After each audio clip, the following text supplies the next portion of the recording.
Your Excellency, can you hear us? Abdul. Hello, yes, I'm here. All right, sir. Good evening, sir. It's good to have you again on the Parallel Fact Space. I think this should be your fourth edition and your first for the year. It's one of those things whereby we hold you in high regard. Whether I'm right or whether I'm wrong. And today's space is actually going to be a very interesting one because a whole lot of people have questions to ask you. I myself inclusive. But it promises to be an entertaining one, and hopefully, please, sir, if you could make a tweet for us, let people know that yes, you're actually on the space, but you cannot join with your handle. It will go a long way also in getting more people into the conversation. But right now, I have amazing Nigerians from all. Thank you, Saddam. Okay, you're welcome, sir. You have amazing Nigerians here with you. Let me start. Go on, sir, please. By very, very, very, very sincerely apologizing for the late start of this engagement. Since 6:45, I've been trying my two phones to be able to be part of this process, and it was impossible. Everybody around me here know how much we tried and all that. So sincerely apologize. I was actually going to apologize by 7 when we're about to start on those who are supposed to be fasting, especially our Muslim brothers who are supposed to be breaking their fast and saying this was earlier planned. I didn't want to apologize to anybody because they'll say, oh, yes. So I sincerely apologize. And I know I'm going to be apologizing about so many things today, but please bear with me.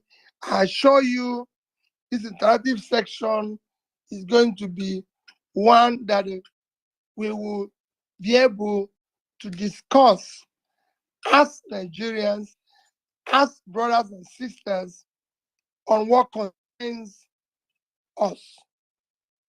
Thank you. Thank you very much, sir. It's good to hear from you. If you guys are excited to have Mr. Peter Obi on the platform, please let's have some emojis for the man. It's not easy to be here with us. Let's at least appreciate the fact that he has been hustling for the past 45 minutes just to come up here, and it's unfortunate his line can't be here, but he's here with us through another person's phone. Sir, I'm just gonna open up the floor right now. Gloria, you want to say something? Please come in real quick, please. Yes, hi everybody. It's great to be here. My name is Gloria Ayo. You may have known me as Gloria Maduka during my time on radio and TV in Nigeria years ago. I am the head of broadcast at Parallel Fact. I also produce and host digital content with the aim of making impact throughout Africa. And I take pride in my Nigerian heritage. I hail from Delta and Ekiti states. And once again, I'm happy to be here with all of you and, of course, His Excellency Obi Nwanne.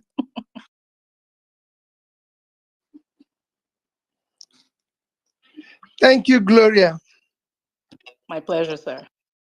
I think I'll just give our co-hosts and moderators just a minute each or 10 seconds each. Please just quickly introduce yourselves, and so that you know the people that are actually speaking to you, Nigerians of all walks of life across the country, different demographics. Tosin, please, you can come in right now. Okay, thank you, Emir Saddam. His Excellency, you're welcome to Parallel Fact. My name is Tosin Aribisala. I'm Editor-in-Chief, Parallel Facts. You're welcome, sir. Thank you, Tosin. All right, please, Pels, you can come in right now. Okay, good evening, Your Excellency, and good evening, everyone here. My name is Pels. I am a nursing practitioner and a PhD student. Good to have you here today, sir. Thank you. Mr. Ibrahim, please don't introduce yourself. We already know you. Bolande, please come in right now, please. Good evening, Your Excellency. My name is Bolanle Emiabata Anibaba. I hail from Lagos State, but I'm currently based here in the UK. I'm known in the movement as Mommy B. Thank you, my sister. Thank you. All right, thank you very much. Malam Jabir, if you can hear me, please unmute your mic and speak. Thank you. Good evening, sir. Good evening, everyone. My name is Malam Jabir. I'm speaking from Kaduna. Nice to have you here, sir. Thank you.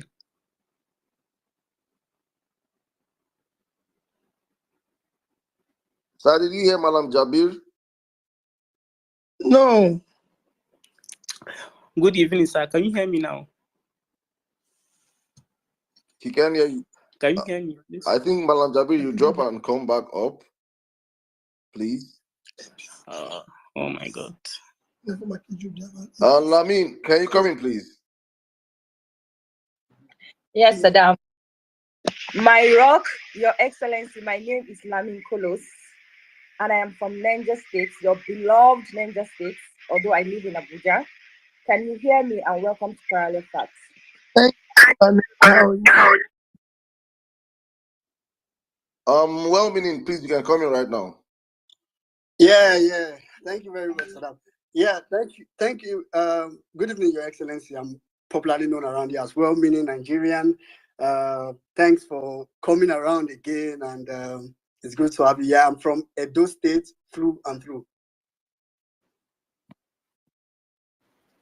Thank you. All right. Thank you very much. I think these are the moderators for now. We'll be opening the floor for every other person to come up and ask you questions as the space go on. But for now, we would like to start taking questions real quick because we have gone past over 44 minutes past our time. It's important we start up the space. So please, guys, I'll indulge every one of you on the platform. Please retweet the space, share the space. Many people won't see or know that Mr. Peter Obi is here because he's not speaking from his handle because his handle has been massively attacked and we cannot get him right now to speak from his handle. But he is on the platform with us right now. So we're going to open up the floor right now with questions. I just want to go straight first. I don't know if you have been following what has been going on. We have been following in your moves across the country. I would just want you to just quickly, if possible, as short as possible, just give us the reasons for why you have been touring the country. People say this is post. Some say you're campaigning. Some say you're doing early campaign. Some they say a whole lot of stuff. We have read a whole lot of stuff, but we see you going across the country doing projects. It's very, very unusual actually for Nigerians to see politicians. So I would just like you to give us a very brief, recap of what you're doing, actually why you're doing what you're doing right now. Thank you. Well, thank you, Salam, for that intro. For me, politics and being part of building a better society is not only when you are in office. It's something you do in and out of office. It's something you do regularly. Unfortunately, we live in a country where politics is transactional, so it's for any election. After elections, everybody disappears. Everybody either joins those who have won and start sharing whatever there is there to share. So doing something that is supposed to be a life, somebody who say is a politician or a public servant becomes something that is novel or is something that is unique. But this is how politicians live everywhere, all over the world. I'm not campaigning. There's no election. I'm not campaigning. I've been doing things like this before I got involved in politics. People know that. And those who are close to me know that I used to say it. I've even said it in one of the spaces that as governor, for example, that Saddam, when there was earthquake in Haiti, I went and took permission from the president. I went to Haiti. When I was in my private, call it private life, I visited so many places where there's problems. And I've been able to support so many things before I got involved in public life. And that is what I'm continuing to do. And in Nigeria, especially now, with all the difficulties that are all over the place, I find myself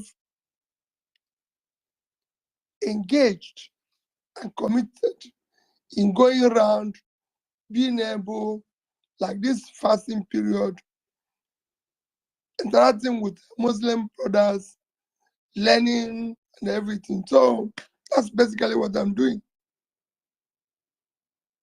All right, thank you very much. I think that is clear. Let me come to you, Gloria, right now. Gloria, please, do you have a question for Mr. Pio? Please take it from here. Thank you very much, Saddam. Your Excellency, in the spirit of transparency, during our last space, I just want to first mention that you shared some personal challenges that you faced. And I want you to know, in case you didn't see it, your supporters expressed a lot of concern, and we hope you're faring much better physically and mentally. And now to an issue that has affected many Nigerians physically and mentally, the issue of kidnappings and terrorist attacks, insecurity. The country is being overwhelmed by these terrorists and kidnappers, and it doesn't look as if there's any political will to deal with them, unfortunately. These issues are disturbingly frequent, more frequent than expected, and they're affecting Nigerians on multiple levels. There was an imposition of substantial levies on farmers by terrorists to access their own lands, which severely impacts our agricultural sector, an area that you're extremely passionate about. We've also had kidnappings throughout Nigeria, abductions in the north, such as the mass abduction that recently happened in Borno at the IDP camp, and the recent kidnappings in Kaduna and Sokoto states. We're also approaching the anniversary of the Chibok schoolgirls abduction. And we did release a video just yesterday on Parallel Facts, highlighting that for 10 years now, we have had 10 major school kidnappings. Your Excellency, how do you assess the effectiveness of the measures currently in place to address these security challenges? And what is your take on whether or not ransom should be paid?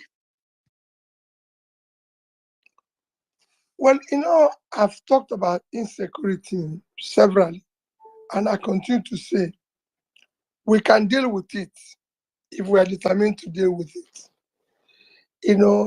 We cannot allow non-state actors to take over the states. We either confront them head on. If we're at war, we know we're at war with them. If we can find partners, those who can even help us to solve it. That's why we're a country. Unfortunately, billions have been expended by government in terms of security votes of all forms and security budgets without achieving much.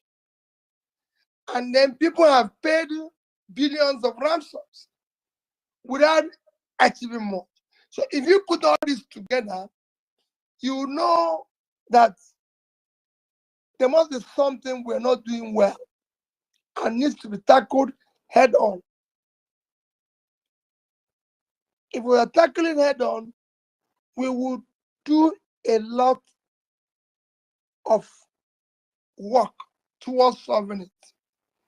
There's no way at this modern time, when I know the government authorities know where Peter Obi is at all time, because I've been told that, because I have a phone. That's what I was told. Now the same system can see somebody come with buses and carry 200 and something kids. These are not something you put in your pocket. These are not taking two people, 200 and something, carry them in buses, move them several kilometers away without anybody stopping them. But yet, if a normal Nigerian is traveling, you see checks all over the place. These people are not being moved in the bush. You can even see some where they move them within 2 days. They have special uniforms and shoes to match them. And they are phoning and asking for ransom and no tracking system at this time and age. Something is happening and nobody knows. Same thing I keep saying about issue of oil theft. These are not things you put in your pocket. So this kidnapping, this organized criminality needs to be dismantled the same way we're talking about dismantling the criminality in Nigeria as a whole. It's not happening anywhere. Even in West African sub-region, not in Africa, it's only in Nigeria.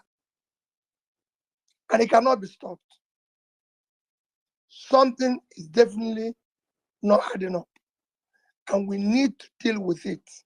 And that is where I'm concerned that we started this journey preaching for a new Nigeria where things can be done differently. Thank you very much, Your Excellency. Go on, Saddam. Thank you very much, Your Excellency. Thank you. I think we'll go on next to Tosin. Tosin, please, your question for His Excellency. Okay, Saddam, thank you for that. His Excellency, recently the Abia State Governor, Alex Oti, cancelled pension for ex-Abia governors and subsequent ones. However, a state like Lagos State said that is never their priority. The question now is, if you were the president, would you have advocated this law for all states in Nigeria, especially considering the hardship that is ravaging the country? Tosin, I've argued against this. I've publicly, privately, as governor, I argued against it. When I left, I argued against it. The reason why I argue against it is that, again, like you said, we're owing those who have worked hard over the years their own pension and gratuity across the country. You won't believe it. There's people who are being paid today as little as 5,000 as their pension. This happened to me in the past 1 month. I met somebody who collected his pension and it was 5,000 plus. He said even to vehicle to go and collect it, to transport to go and collect it and come back, he will not pay it. So when you have such a situation, and then you have those of us who are politicians who have cornered all the resources while we were in office, and then leaving office, being paid huge amount. I give an example of my own case. When I was living in Anambra State, because every state, other state has it, they brought it to me, it was a law already passed through the house and everything, authorizing that they build a house for me in Oka, build a house for me in Abuja or Lagos, as I choose. I have to have similar vehicles as the sovereign governor, and it will be changed every 2 or 3 years. I have to have security people attached to me, about several of them, cooks, house helps, everything. And I said, no, this cannot happen. Remember that I just cleared the gratuity and pension of everybody here. So forget this. It won't happen. My speaker then, or colleagues then, argued that since I'm saving money, I should take 10%.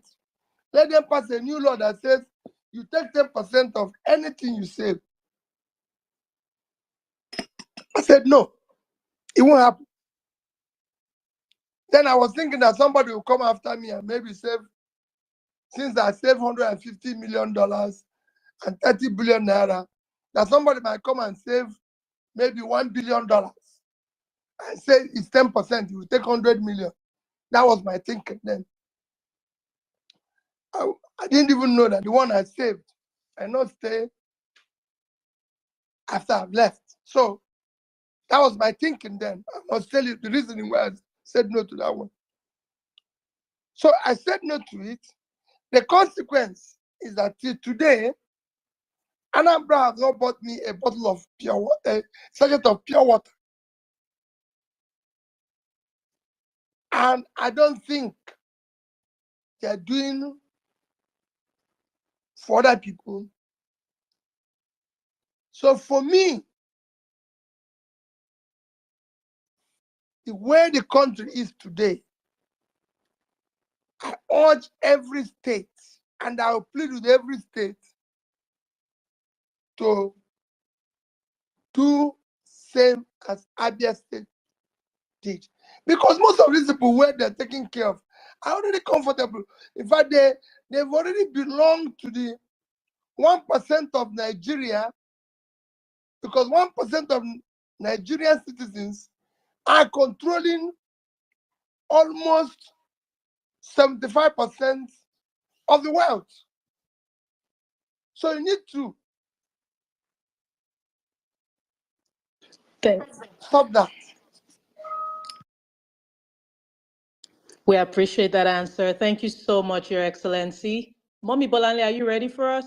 And while we get ready for her, please keep retweeting this space. Please keep retweeting hashtag Peter Obi on Parallel Facts. We must be #1 globally. We can do it. Go ahead, Mommy Bolanle. Your Excellency, thank you for your answers so far. Sir, recently we celebrated World Water Day. It's unfortunate that recent stats show that 185 million Nigerians don't have access to pipe-borne water. In fact, Hello? Your Excellency, can you hear me? Hello, I'm not hearing Oh, you. Lord. Oh, okay. Oh, Lord. Okay, I think a few people aren't able to hear you. I'm seeing that. But if you can hear Mommy Bolanle, please show an emoji. Let's show Can us people hear me? If not, let me drop and come back. Please drop Okay. and come back. And let me Okay, I'll drop. just a brief one. Please, guys, this space is massively being attacked. Unfortunately, I don't know people that don't want His Excellency to speak to Nigerians. So just in case the space crashes, we will have to come back again. It's the glitches here we're experiencing from here is crazy. We just have to see how far we can go. But please, guys, just know if the space go down, we'll be back up again. It's unfortunate what we are facing right now, but we have to see the end of this space. Thank you. And also, please, you can stream the space it's being streamed on YouTube and on Facebook. If you go on the Jumbotron right now, you can see the links to the YouTube and the Facebook. Please, for your family and friends that are not on Twitter, they can join this conversation across these two other platforms. All right, let me go back to you, Gloria. Thank you. Thank you so much, Sir Dam. And while we wait on Mommy Bolanle to come back up, let's see. Malam Jaber, are you ready? Yes, can you hear me, please? Your Excellency, can you hear Malam Jabir? Your Excellency? Your Excellency, can you hear us? If you can hear me, if anybody else can hear me, please let me see, indicate with an emoji. Okay, fantastic. Your Excellency, can you hear us? Oh, Your Excellency, can you hear me?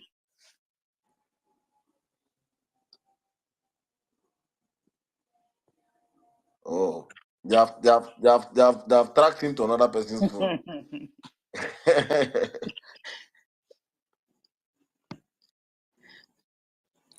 Okay, we're gonna bring His Excellency back up, guys.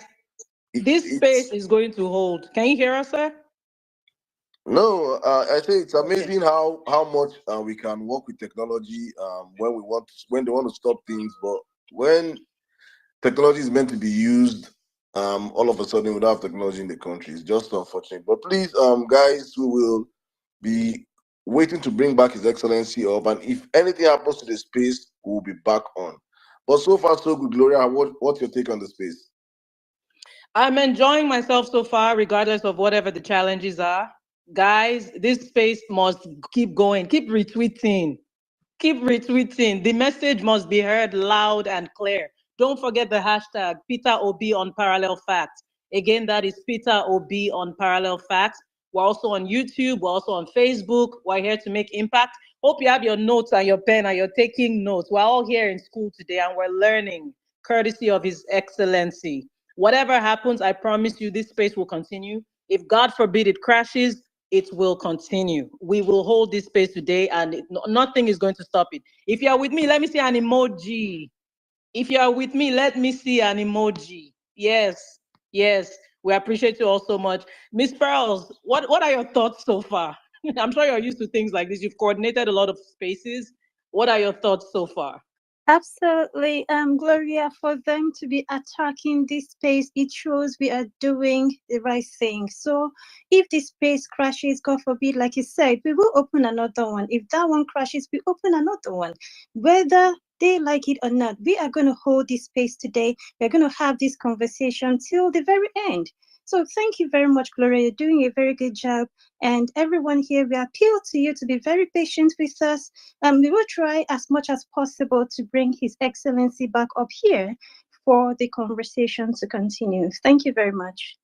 Thank you so much, Miss Pearls. Thank you. We appreciate you so much. Well-meaning. I know I'm putting you on the spot very quickly. Well-meaning. No, Yes. So, what are your thoughts? What's going through your you're not mind? putting me on the spot. All right, thank you very much, Gloria. You know, a question just came to my mind, and I'm glad you called me. I'm like, I mean, and this question is pretty much for everybody. If you are part of the structure of criminality, Hello? don't you think okay, Peter, I'll be Yes. Sir. Well-meaning. You can finish your thought, and then we'll have Pio. No, I'm just saying if you are part of the structure of criminality, think about it. Don't you think you don't want to hear Peter Obi speak? So it's understandable why they don't want this to happen. But truth is they can't stop it. It's unstoppable. Let me come in briefly, Go please, ahead. before bringing Mr. Peter Obi. Guys, we have over, from my count, apart from those listening anonymously and other platforms, we have over 7,000 people on the platform. And this page have less than 1,000 likes and retweets. What's happening? Please hit your retweet button. It is free of charge. And get more people into the conversation. Don't be selfish. Don't be greedy. A greedy Nigerian. Please, let's get more people into the conversation. Mr. Peter Obi, can you hear me, sir? Yes. All right, welcome back, sir. It's unfortunate what we're passing through, but please, Nigerians are patient enough to listen to you today. If this space crashes, we'll be back again. So let's circle back to Gloria for the next set of questions. Thank you. Thank you so much, Sir Dam. Malam Jabir, we'll take you again and see if Pio can hear you now. All right, can you hear me now, please? Yes. Good evening, Mr. Excellency. It is a pleasure to have you here with us. Sir, my name is Malam Jabir. My question here is, after the Ramadan tour, what should be the next line of action for the obedience, especially in the area of creating a concrete obedience structure that will add value to our movement? Thank you. Very good question. Let me tell you, the Ramadan tour hasn't stopped. It's not stopped. It's just temporary because we are just having a break for this Easter weekend because coincidentally, the fasting period for the Muslims and the Christians coincided, and we're observing the two. And this weekend, of course, is Easter. Like today is Good Friday for the Christians. So just this weekend, after this weekend, we'll continue our tour. So there'll still be a tour. On what you asked about, that is properly articulated. And luckily, this is the allowed engagement globally, where you can have a group that has formed themselves into a block while being part of a party process. As you know, most people who are obedient are not even members of Labour Party. I can tell you that we have more people who are non-party members who believe in what we're doing. And that is why I always tell people, let's continue on our process. I was in a gathering today, and I was in church today. I would say that 70% of the people that greeted me don't even know what is called political party. So I agree with you. That is the issue where you're going to see what will be happening in the nearest future. That's where I'll leave it. We appreciate you, Your Excellency, and we look forward to seeing what you have cooking. We cannot wait to see it. Thank you so much. Mommy Bolanle, are you ready? I am. Oh my world. That was an event. Your Excellency, the question I wanted to ask was the world has recently celebrated World Water Day, but it presents us with a sobering data in relation to Nigeria, where it shows that there are over 185 million people who don't have access to pipe-borne water. In fact, Malam Jaber shared a sobering story of a community in Sokoto State that has to travel like 15 kilometers to Niger Republic, right, to get clean water. Also, sir, the questions coming, sir. Also, I noted that you have been thinking boreholes whilst you have been doing your rounds around northern Nigeria. And I just wanted to ask, and I hope it didn't cost the 191 million that it costs that they have earmarked in the budget for each borehole. In fact, it reached 10 million. And the question itself is, what can we do? What can be done to increase access to pipe-borne water? Quite frankly, I'll go back to even when I was governor.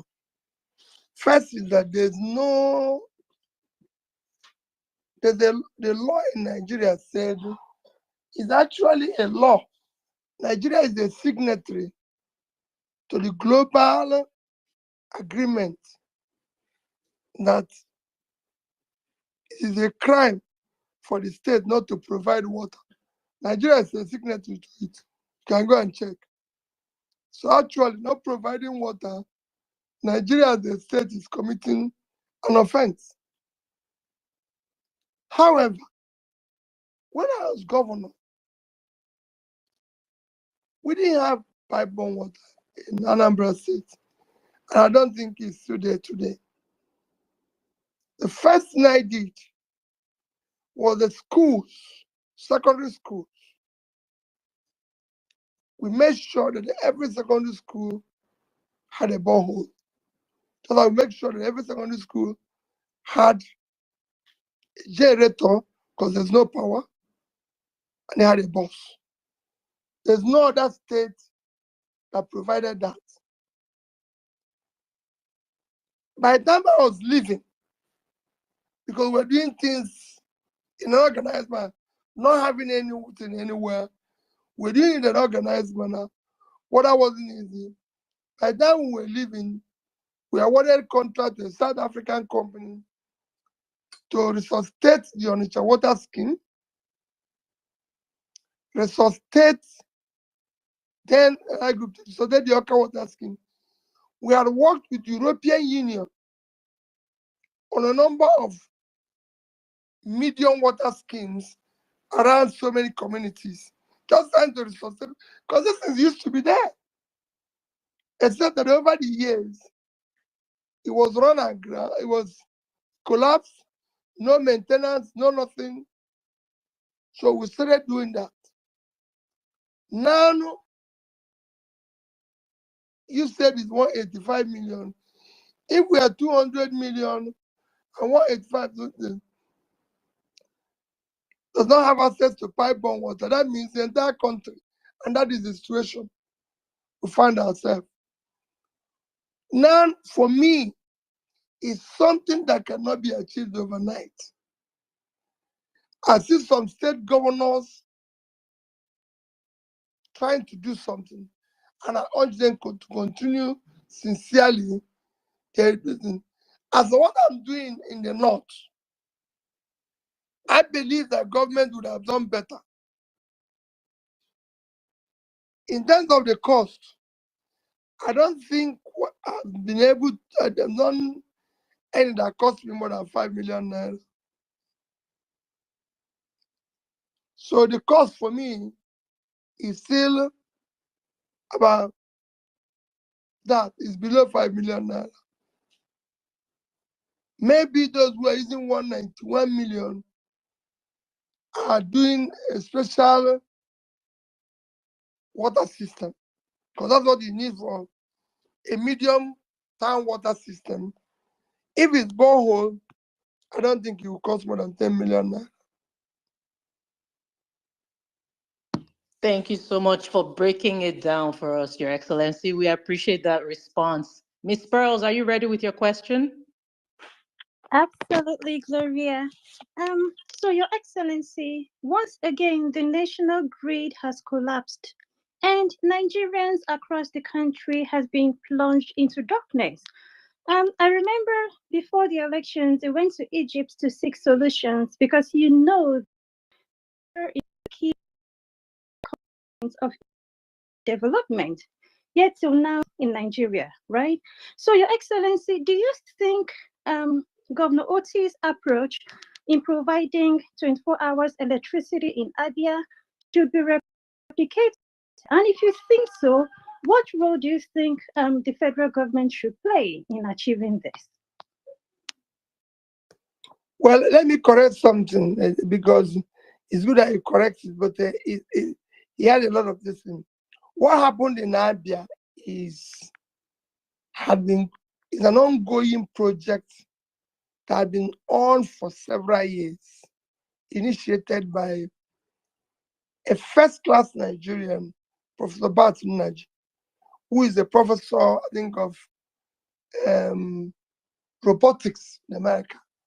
A very excellent fellow, who actually came several years ago trying to be involved in solving power, knowing fully well that the only way to solve power problem is to do captive, something you can call captive power supply. Taking an area and trying to generate and distribute power within that area. So he chose Aba. This was as far back as 2010 or thereabout. I don't know, but I know it's been going on for years because I followed that project. Coincidentally, while Alex Oti was in the bank, in Diamond Bank, because Diamond Bank was the main lender to Professor Naji and his team. Oti, while he was CEO of Diamond Bank, helped to restructure that loan. That loan was before Oti joined the bank, and while Oti was there, he helped to restructure it. And again, when he became governor, he helped to accelerate it to come to his fruition. So now that facility is on. Yes, similar thing is what government needs to support. But overall, providing power is not rocket science. Countries after countries. Luckily, the countries that have been able to do massive improvement in power in the past 10 years are all developing countries. So it's a lesson. One is India, Vietnam, and Egypt. All these were countries that have similar trajectory as us. And all of them, within the past 10 years, you can go and follow do it, have been able to double or triple their power generation and distribution. And what they did can be replicated here with effortless ease. In fact, Egypt, as I talk, is an exporting power to Europe. They moved from about 20 to almost 50 when all they need is about 40,000. So it's something that is doable.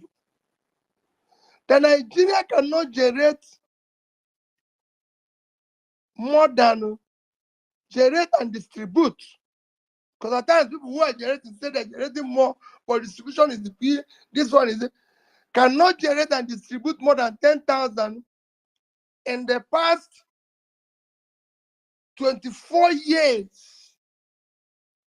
of this student democracy. For me, it's totally unacceptable and hangs on the criminality called the Nigerian state today, which must be dismantled. And unless you get that situation, considering that power, like you said, is a very, very critical component of development. Thank you so much, Your Excellency. And there's one thing His Excellency will do. That one thing, if there's one thing he will ever do, is to keep it real, be transparent, and just tell us tell us as it is. We appreciate you giving us that very wonderful insight. Thank you so much. Well-meaning, are you ready? Yeah. Yeah. Thank you very much, Gloria. Thank you very much, Your Excellency. I think I got talked when Mr. Peter Obi said that the ball we fixed is worth 5 million. I don't think a lot of people heard that. It's worth around 5 million around. But now we have a budget of 193 million for a ball. I said that one is for mini tank, mini water project, mini tank water project. So what we saw on the budget was ball. Let's just give them benefit of that. All right, sir. Thank you very much. So my question, I'm going to bring it home. I think this is one question that a lot of obedient have been also trying to ask. So a lot has happened in the Labour Party recently that has, left many obedient a little bit. No, maybe not a little bit. Many obedient very, say, disappointed. A lot. I don't want to go into specifics that have happened, but I know you will know better than me. So my real question is just to ask you, what is maybe to give us more insight into the parts we don't know, and also just to give us your general take and, for the obedience regarding the current Labour Party. Can you help me? And because you said a lot has happened. If a lot has happened, let's take all those laws that happened and be able to discuss them one after the other. Because if we go and do it as a general question and a general answer, maybe we won't be able to deal with it. So you can give me example. For example, so in recent times, there have been a lot of accusations, allegations on the Labour Party chairperson. A lot of accusation around, even from stakeholders within the party. So that's, of course, obedience is a movement that holds morality in high standards. So that kind of made a lot of obedience, have this sort of rejection towards that. Then to top it up, the Labour Party yesterday, or just day before yesterday rather, called for a convention, and obedience have been looking forward, really, really looking forward to an opportunity to really enter the Labour Party, integrate with the Labour Party, take up positions with the Labour Party. And a lot were expected. You know, we were hoping that with this opportunity, we can blend into the party as per taking up positions. But that convention, first of all, we got the circular as a leak and in short notice, and came with so many constraints. And we all thought maybe it's not going to happen. But lo and behold, I mean, we decided to say, okay, let's just leave it and see what happens. Lo and behold, it happened the day before yesterday. And, you know, it still leaves a lot of obedient disgruntled to today. So we just want to get your take on it and perhaps some sense of direction. Okay, let me thank you very much. As I said, it's good to be more specific. One, he talked about a lot of accusations and everything. Let me be direct. There's accusations of mismanagement of resources. And am I right? So this mismanagement of resources or something similar that not accounting properly. Yes, sir. For the monies belonging to the party and everything. My brother, we have written a competent, qualified external auditor requesting that it goes to audit the account of the party. And until that is established, I will make any comments on hearsay. However, I didn't close my ears to hearsay, but I want it to be verified. The similar thing is also happening within the campaign funding. Similar thing, including myself. And I'm also asking all those who one way or the other receive money during the campaign to account for it. If you're in a group, if you're in an organization, if you're in a clique, who help one way or the other, and you people raise money, whoever manage that resources or received it should account for it. The ones maybe I received, I will account properly, especially to those who gave me so. So I'm asking everybody, account for your own. Why, like I said in Lagos, I'm convinced that whoever mismanage the campaign money people gave us to use for purposes of the campaign and what we promised we'll do for Nigeria, even if we are not able in long run to know or he or she did not account for it, I'm sure he will not escape God's punishment. Because you can't take public money. See, maintain. You can't take public money and go away with it. One day you must pay for it. You must get the punishment for it. So for the accounting, we're dealing with it until that is exhausted or come to the conclusion. I cannot say anything. On issue of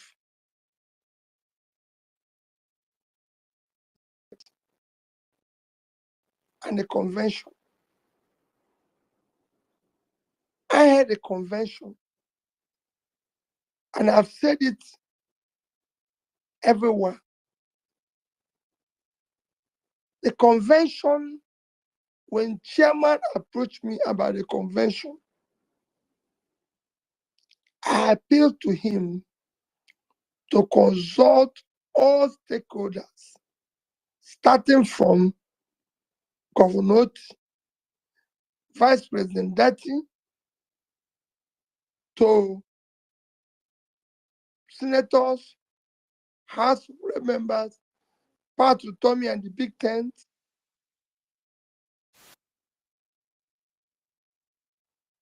various groups have NLC, TUC is documented for us to have a properly organized convention starting from Congress. Because where we need to organize, actually at the grassroots, where we have issues. Let's go there and start. And I'll start organizing ourselves and organize the party properly. Somewhere along the line, so he was supposed to go and consult all these people, and we have a proper meeting, agree on positions, how it is going to be. But as you know, while the presidential candidate, I'm not a party chairman, and I'm not a member of NWC. When I came back and heard that, I traveled for one day, came back and heard that the party convention is going to be in Omaya. Again, I visited and discussed that with my brother, Governor T, who said he's listening to me and what I said. And he thinks it's a proper thing. I met the senators, I met the House of Rep people, I met the gubernatorial candidates, and some of the key holders, stakeholders, sorry, and discussed these issues with them. However, somewhere along the line,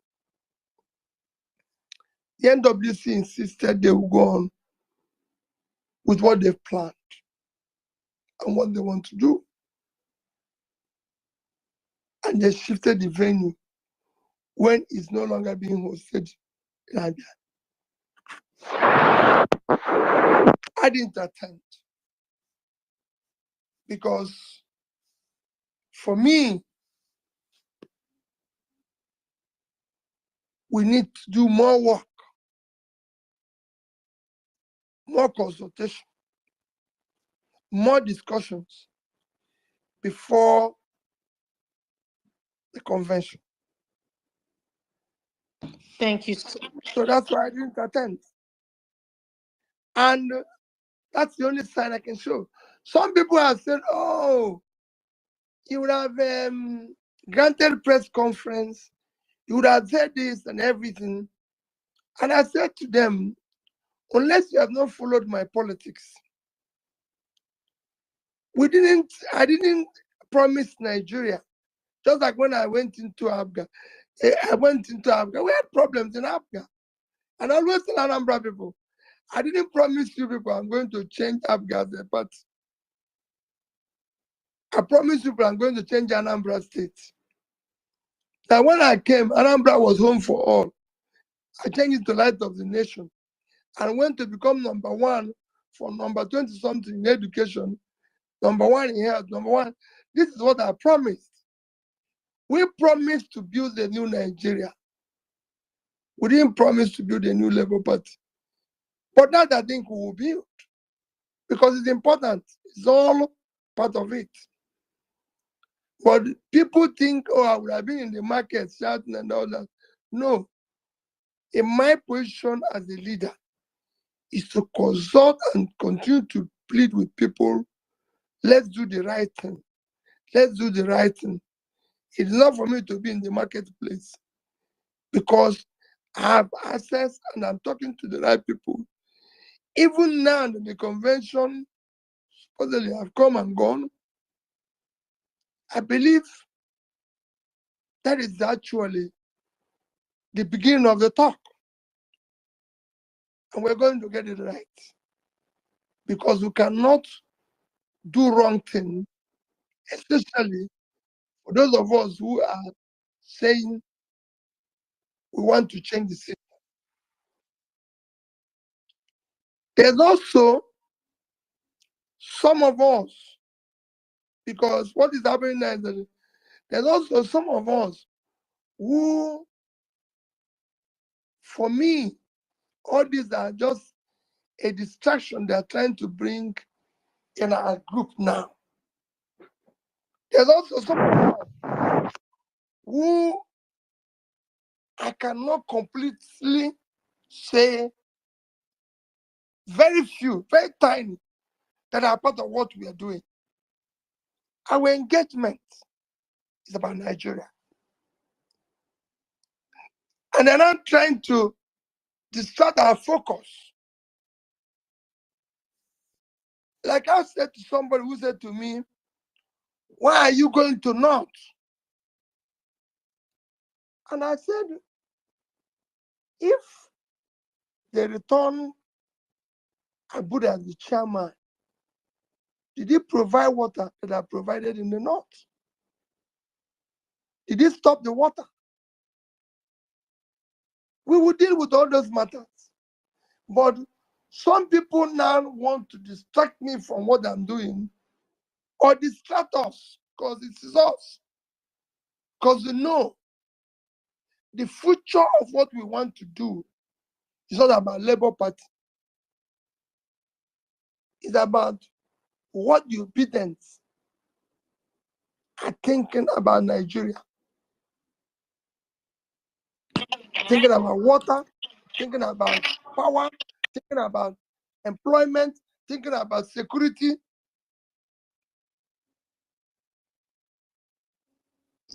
That is what we should remain on. The other matter we will deal with. Some are saying, oh, if we cannot deal with party, how can we govern Nigeria? If you cannot resolve party, if you cannot resolve this, it tells that this thing, in fact, you're not serious. I said to them, we were somewhere when we cannot change them, we changed ourselves. We didn't start with Labour. So we will try to change them. Go and read, I'm a Christian. And I said to them, Jesus said when you go into a town, trying to change them, preach them, stay with them, fast with them. If in the end you cannot change them, you come out and wash even the sand that is on your shoe and say, I'm leaving you people. He didn't say go there and die with them. We will try to change them. And I can tell you, I'm doing spirited effort to change them, but we are not going to die with them. We're going to change them. But let nobody think that will not stop what we set out to do. What we set out to do, we must continue. And that's where I am. Thank you. All right, thank you very much, sir. Gloria, just a second, please. Thank you, guys. Please, in case you're just joining us, you're listening to the voice of Mr. Peter Obi, His Excellency, the former governor of Anambra State and the Labour Party and presidential candidate. He's live with us on the platform. Please, this space is brought to you courtesy of Power Facts Media, the fastest growing online mainstream media, strictly for facts-based news. Please, you can follow us on Instagram at the Parallel Facts, on YouTube channel at Parallel Facts, on Facebook at Parallel Facts, and also on our handle here on Twitter. We keep having these spaces engaging His Excellency and other well-meaning Nigerians in due time. So please, you can share the space, you can like the space, you can retweet the space. We're having an interesting conversation here. I am enjoying every bit of it. So please, we see all. We'll be bringing up questions from the all the questions I've been asking here so far are questions collated from Nigerians that asked their questions. But we'll be bringing up questions from the comment section in the next couple of questions coming up. But Gloria, I don't know who's going to ask next. Back to you, please. Thank you so much, Saddam. Lamine, are you ready for us with your question?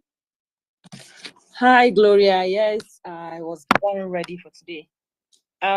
Thank you, Your Excellency, for being part of this very engaging conversation, and thank you for joining us on Parallel Facts. My question goes thus: what's your relation? I really would like to know what your relationship is with the LP legislators. I mean, in House of Rep and Senate, because I have observed that since they won the election under the wing of Labour Party, they've not sponsored any bill. We don't see them speaking against the misgiving happening in the legislature or even in the country as a whole. And they won an election under your wing. And it's, I mean, to be honest, it's quite disappointing that nothing really is coming from their own end and they're not engaging. So that's my question for you. My dear, you know, like I said, what we're doing is a process, an ongoing process. You know, and I agree with you. I'm very close to them. Earlier I said I interacted with them over this party issue. I met with the senators, even though 3 was not around. I met with 5. I met with House of Representative members. Out of 36 of them, I think I met 30 of them. So I'm quite close to them. I do get on with them very well. In fact, I'm going to Thanksgiving of one of them tomorrow. So I do get on well with them. I don't have any issue with them. And quite frankly, I enjoy their relationship, their respect, as well as or not. But what you continue to do when you are bringing a change is to continue to preach. Just like you did now, I'm preaching and appealing to them. It is not an easy thing. You know, when you're bringing change, it is not easy because you have for enemy all those who live off the old order and they're not sure whether you succeed. And transferring people from old order to new one. So I'm talking to them. They're beginning, they do little things. Some of them are operating under difficult circumstances. They aren't even allowing them to do anything. Because when you are in these houses, you can raise your hand and nobody will ask you question. Sorry, nobody will ask you to speak. So, and as you're talking now, it's good when I listen to you. Whenever I have opportunity of meeting them, I'll tell them the same thing. People are not happy with you people. People are not happy with this and everything. And then going forward, we will now start looking also, how do we get more robust, committed people to be elected.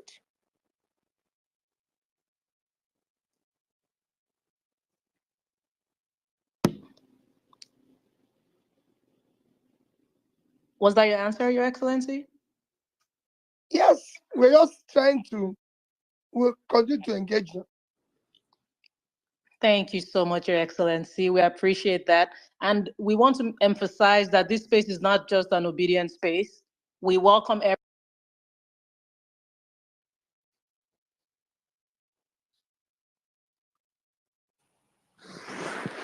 Sorry, probably we Can, lost Gloria. can you hear me?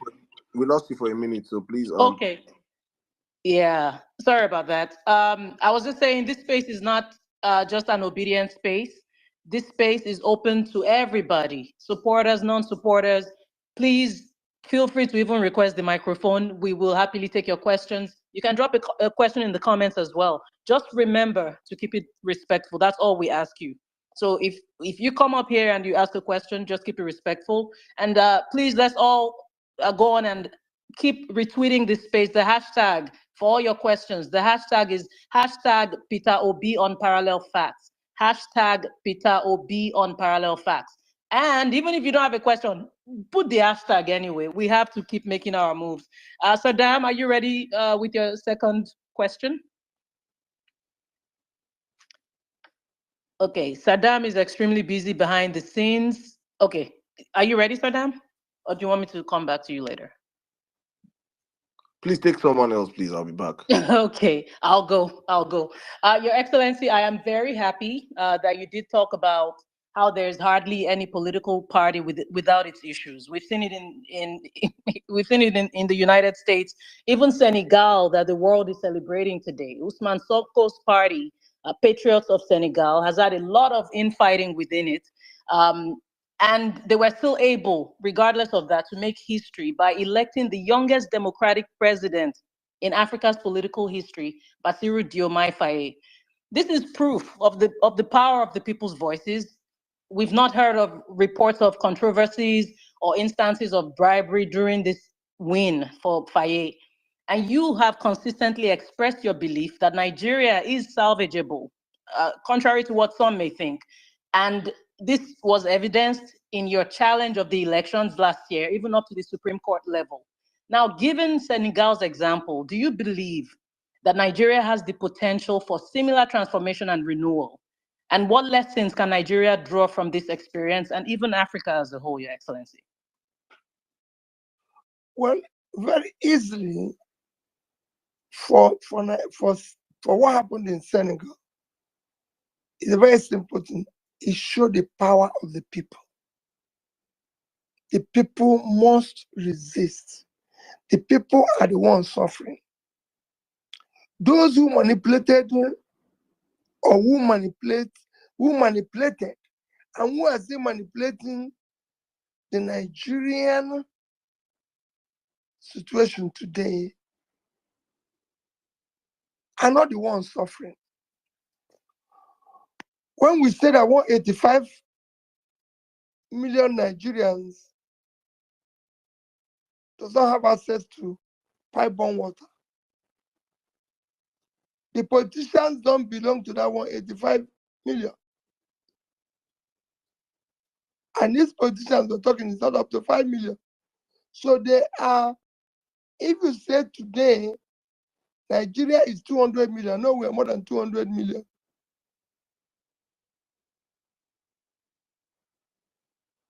The total number of politicians, all the people who are causing this problem, should be about 5 million. About 5 million. So you're talking about 0.25%, 0.025% of the population. It's not even up to 5% of the population.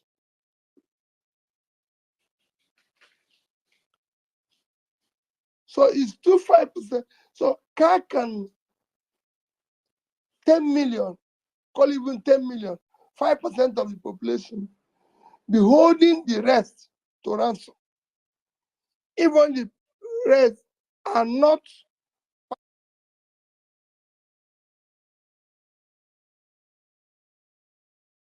That's what happened in Senegal. The people say no. It is not Sonko or the elected president that said no. It is the people. Because it's the people that are suffering. Today, Nigerians are borrowing money to eat. This I'm talking about those who have jobs. They're borrowing money to add to their pay pocket to be able to eat. Not to do anything, just to feed themselves. So the cost of bread, nobody buys it cheaper. The rich can buy it, the poor can't. fuel, power. You said there's no access to power. The rich have generators. Some have two. The poor is suffering. So it is time for Nigerians to be able to say no to this criminality. And I'm sure that will happen very soon. That was very reassuring. Thank you so much, Your Excellency. Saddam, are you ready to go? Right. Very much, Gloria. Thank you, guys. Thank you, Your Excellency. I'll just go straight to the my question. My question has to do with corruption and nepotism. This administration have been accused, or we have seen video evidence of extreme nepotism. Some people call it Lagosism, or even family crazy, like our big brother Kenneth Okonkwo just said recently. What is your take for this? For instance, we saw how Chief Tinubu traveled with his children as officials of the government, and he even placed them before the ministers of the Federal Republic of the country in the protocol lineup. What is your take? Also, it's very, very important because this has gone under the stream. Mainstream media have not taken this part of. His son-in-law was appointed as the head of the Federal Housing Authorities. These controversies have been following the man so far. What is your take on appointment of family members into federal government positions, sir? Well, so that you know, if you follow my politics, I hardly discuss people. Hardly. Go and check throughout the campaign. You see where even some other political presidential candidates, I don't want to call name, took it that their job is to call me name every day. They are not even campaigning. All do is calling me name. I never one day mentioned their name. I don't call names. You could see where recently, every morning, particular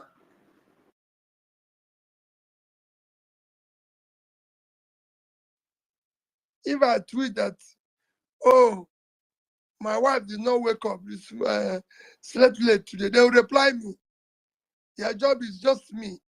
I don't, because I don't believe in it. But I can tell you, Saddam, hello? I can hear you, sir. Go on, please. Okay. I can tell you, Saddam, all you mentioned is wrong.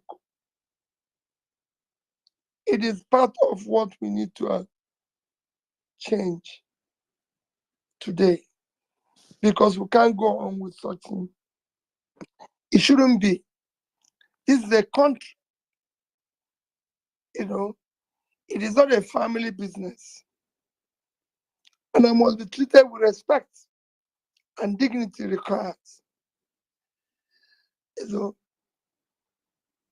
that's where I see it. An appointment should be done based on competence, based on capacity and everything, and shouldn't be seen to reflect things you mentioned. And that is what I can tell anybody, and I keep saying it. I challenge anybody to go where I served, and you won't see such. However, that is the component of what we're going to do in the new Nigeria. Thank you very much, sir. Gloria, back to you.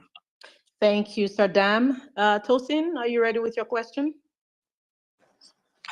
Yes, thank you, Gloria. His Excellency, my question revolves around the Binance executives accused of financing terrorism in Nigeria. The federal government told Nigerians that one of them mysteriously escaped from a well-secured prison in Nigeria. and some have described this as an indictment on our security. Your Excellency, please, what's your take? Well, again, you have actually answered it is an indictment on our security system. But I'm even wondering how a non-Nigeria was able to leave Nigeria. You know, there's been a lot of speculations of how he left, which to me is very, very, very worrisome, because there's so many Nigerians who are held in similar captivity who couldn't even escape. So I wonder how the foreigner was able to do it. That's just my comment. And these are things we must. If a foreigner comes here and commits a crime, just like they do with Nigerians all over the world,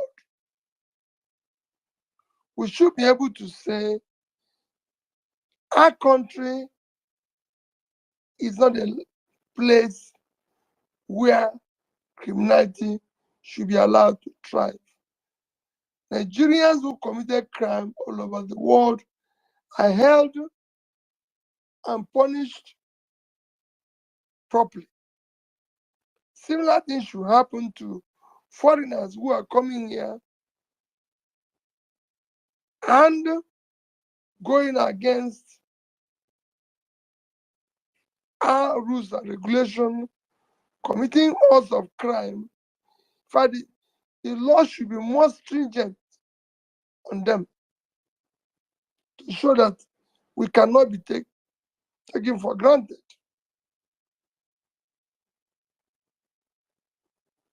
Thank you. Thank you very much, Your Excellency. Guys, we're well over 9,000 people tuned in, and we need more retweets. Go on and retweet the space. Go on and put that hashtag out there, Peter Obi on Parallel Facts. Mommy Bolanle, are you ready? Yes, I am. Your Excellency, before I ask the question, to give some context, there is a report that was recently launched here in the UK by PSG UK. They work in Nigeria on insecurity and education in Nigeria, the context and challenges. I would like to send that to you, sir, because it gives really good information, data, and solutions. And I wonder if you let me know via Saddam how you want me to send it. Right. My question itself. I'll be very glad to. I'll be glad to have it. Awesome. Right. So, sir, my question is this. I've noticed that during your tour of Nigeria, you visited a lot of educational institutions. I know that you are very clear about the role that education plays in lifting people out of poverty. However, 1 in 5 out-of-school children in the world come from Nigeria. And of the 20.2 million out-of-school children in Nigeria currently, 66% come from the Northeast and Northwest. Sir, what do you suggest should be done at state level to tackle this problem? You know, out-of-school children problem in Nigeria is very solvable. When I say this, I say it with every sense of responsibility. It's because we have not recognized the impact of education on development. You know, in Nigeria, all you need to do if you're in government is to run around, make noise, bribe some people, they help you to make louder noise. You're doing this, you're doing this, you're doing this. But if you're looking for measurable, visible criteria for development, if you're looking for factors that can help your country develop, number one revolves around education, basic education, basic education. And that Nigeria can finance comfortably.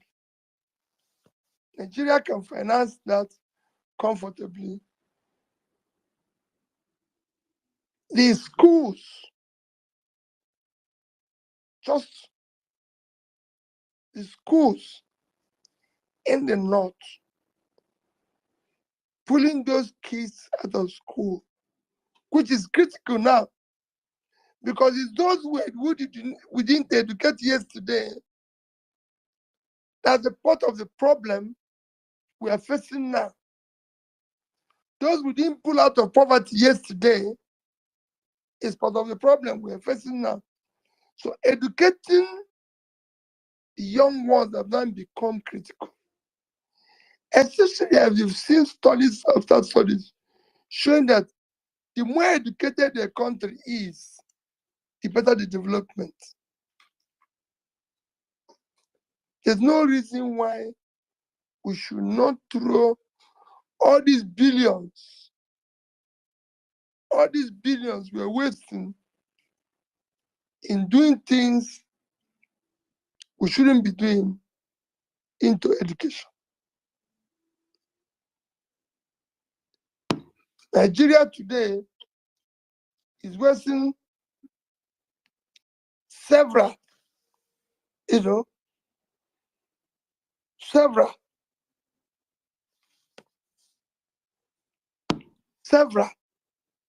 resources on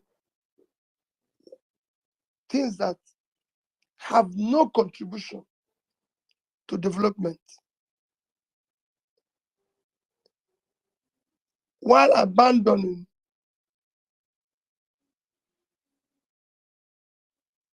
education, abandoning pulling people out of poverty, which is education, abandoning health, which is education. So we need to do more. We have the resources to deal with that issue.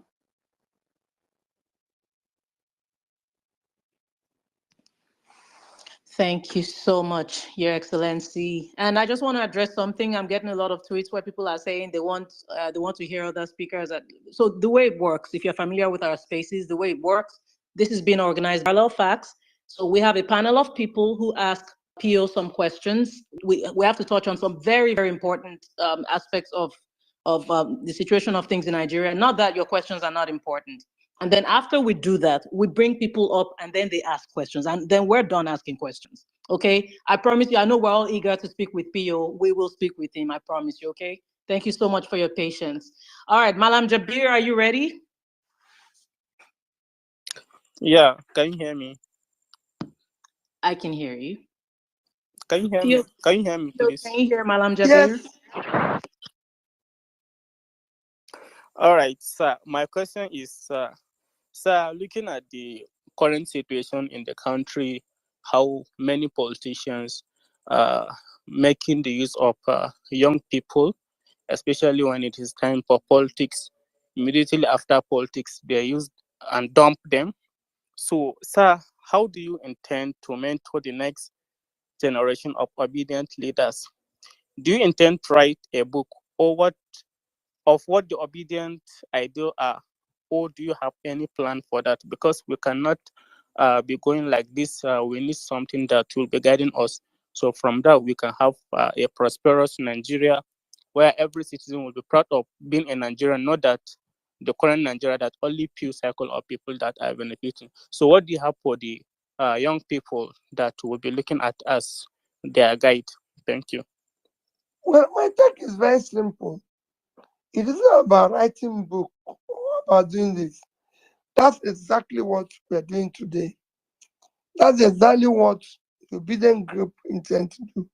To be able to actually, and that's why we need to organize ourselves properly, to be able to actually start what we can call citizens engagement, especially a young age, to educate them on the need to know that they will be the biggest loser if the situation continues as it is today.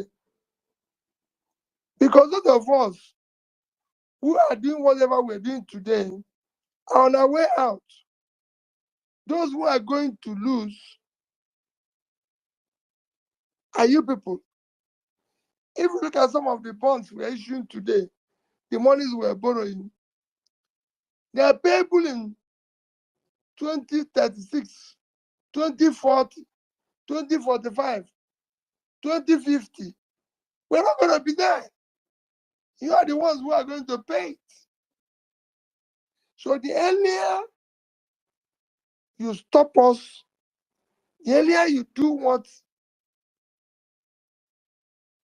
is necessary to ensure that we have a better leadership than we have today in Nigeria. And I'm not saying any particular government, but have people who, I'm not saying any particular person, have people who overall are doing the right thing. The country today has a vehicle, and that is what you're seeing, whether it's in government, in various political parties.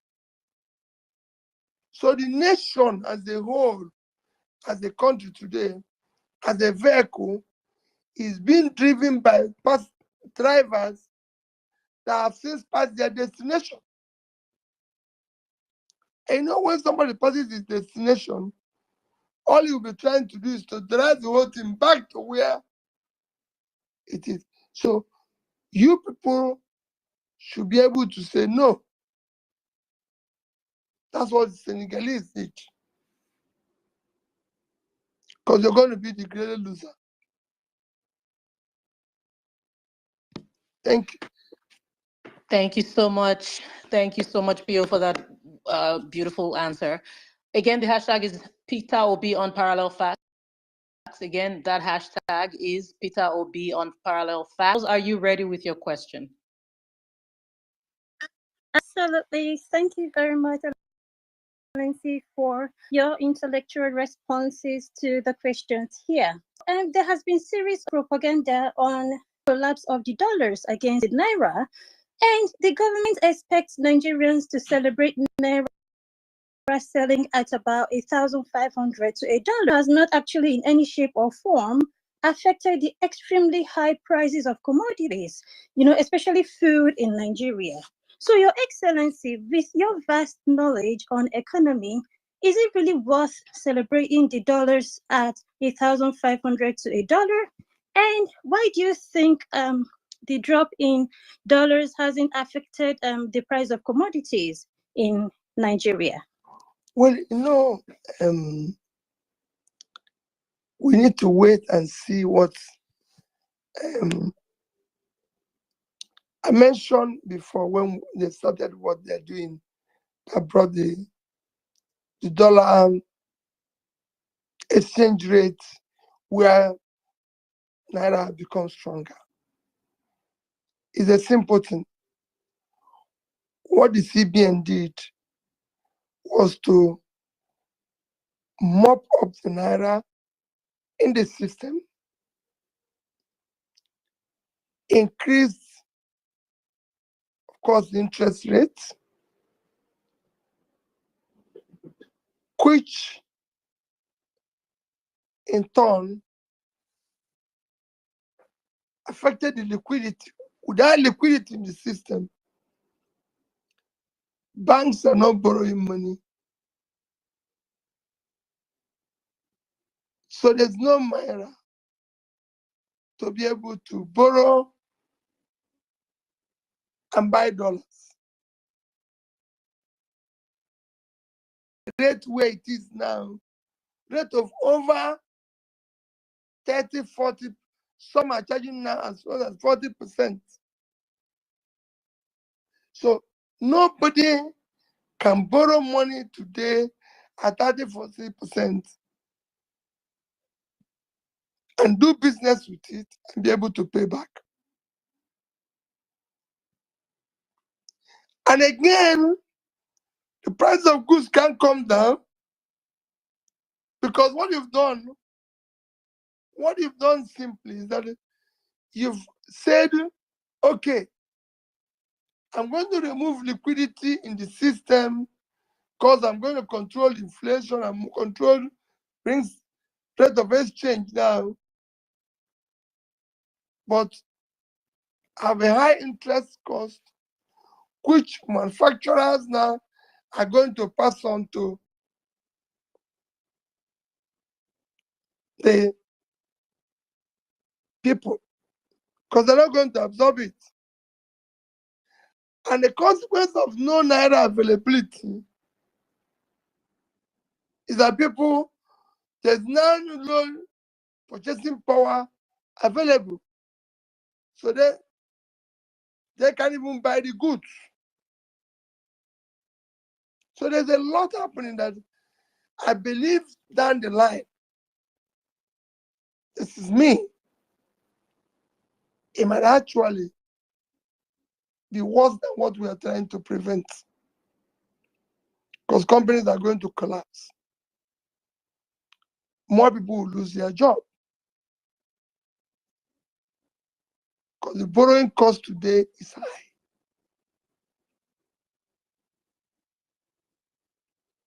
The only way to deal with dollar issue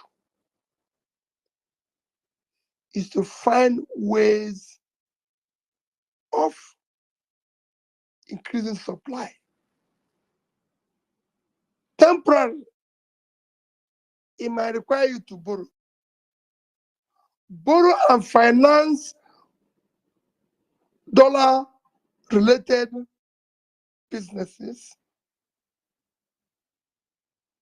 because they're going to borrow and use it maybe through the banking system, through this, to support businesses that can generate more dollars. Be able to go out and deal with your sources of earning foreign currency, like oil. Long-term, support production for export. This might work better than what we're doing today. But, you know, in economics, we use all things being equal. We're not certain. But I can tell you, today, things are still tough for Nigerians.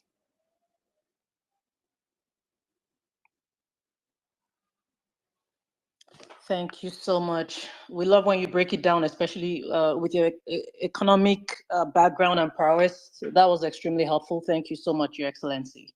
All right, so we're going to take two more from the speakers and then we'll bring speakers up. I told you we're getting there. But in the meantime, again, we have so many people tuned in now, but our retweets are not reflecting that. So we're asking you, please retweet this space, retweet it, share it with somebody. Don't forget the hashtag Peter Obi on Parallel Facts. Just put out the hashtag for whatever it's worth. Let's let the world know that His Excellency is here speaking with us. All right, well-meaning, we're ready for your next question, please. Yeah, thank you very much. Thank you very much, Gloria. Thank you very much, Mr. Peter Obi. You know, earlier you said that, you know, there are two people that their job is to call you every morning on Twitter. I think I know those two people. I probably even know more.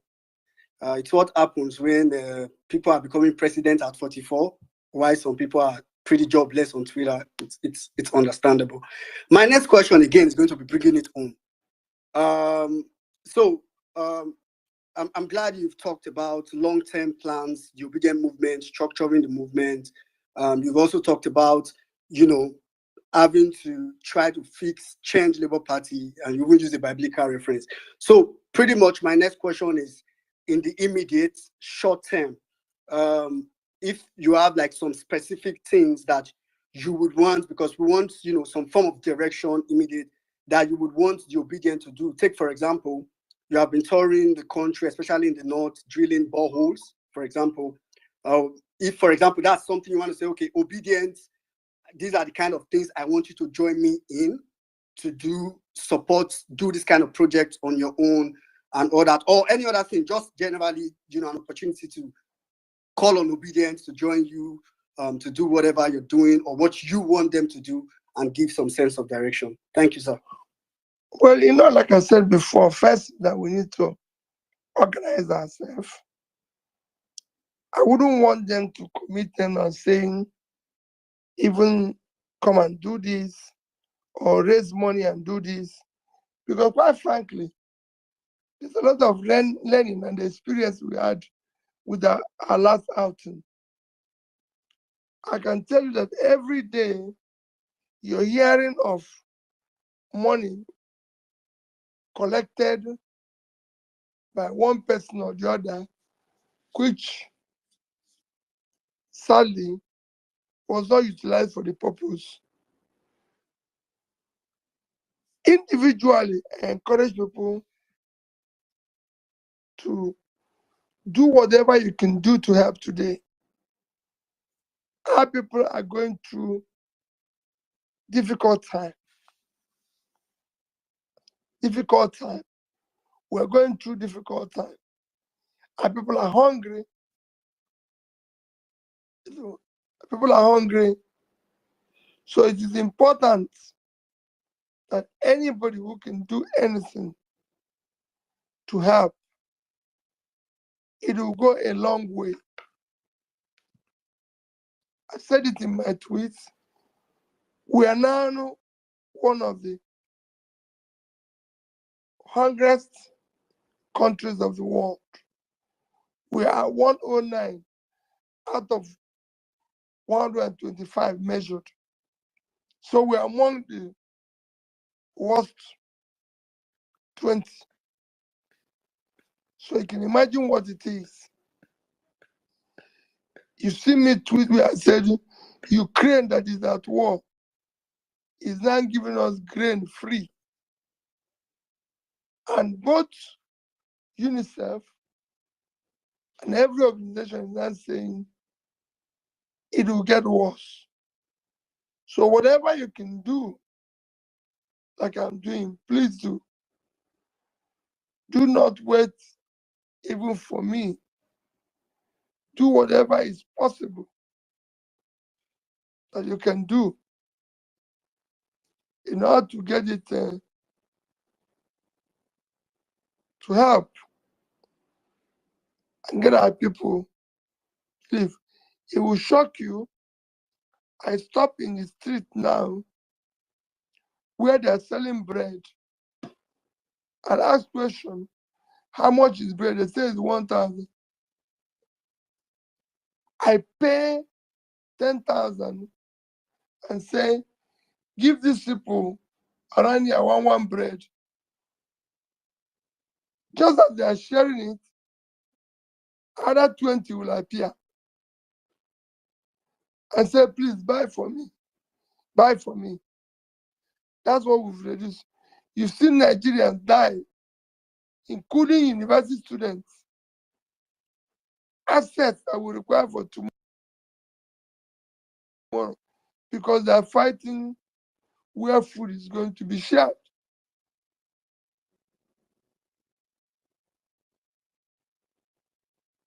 So whatever you can do to help individually, do. Collectively, when we organize ourselves, we will be able to contribute money that will be accountable for a purpose. Thank you. Thank you very much, Your Excellency. Lamine, are you ready with your question, please? So we can start bringing up speakers. Yeah. I am ready. Thank you again, Your Excellency, for your patience, for being engaging, and your perseverance. Thank you so much. Okay, this question is quite controversial, but I mean, What are your thoughts on people supporting opposition candidates when there are, credible, obedient candidates in LP contesting for positions? An example is what's going on in Edo State, where we have the likes of Olumide contesting for governor of Edo State, and we all know that the man is credible. He's spoken to us on this space before, but you have some obedience saying that they can support PDP and they can support APC if they choose to. So for the likes of us who think that things should not be done that way, I'd like to know your thoughts about that. Okay, let me first make a comment. I've also been accused of not supporting Olumide categorically. Olumide is our candidate.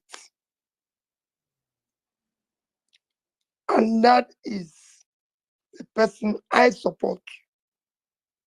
Is the candidate of Labour Party. And as of today, I'm still a member of Labour Party. I don't, and I will never do anti-party while I'm in the party. If I'm going to do so, I'm going to make it categorically clear. And like you said, he's qualified for the job. Primaries have come and gone. You can have anybody you're supporting. I can have anybody I'm supporting. But that has passed. He is now our candidate. He enjoys my support. And I plead with